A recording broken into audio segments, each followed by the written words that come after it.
Naku-curious talaga ako dito guys. Ano kaya ang laman talaga ng butas na to? Kung palaka ba or daga? Meron ding butas dito sa kabila guys. Ayan o. Lalagyan ko kaya siya ng tubig para makita natin yung laman niya. Ayan, kumuha na ako ng hose guys. Bubuksan ko na. Ayan. Medyo matagal-tagal itong mapuno ah. Ano kaya ang laman nito? Ayan, malapit na siya mapuno.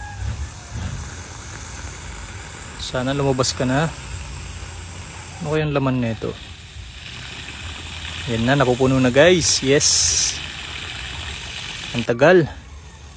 Ang tagal talagang lumabas. Ayan, tinanggal ko na yung hose. Medyo puno na yung tubig. Ito na. So, iwan muna natin ng konti. Babalikan din natin. Ayan. Ayan, bumalik na ulit ako guys.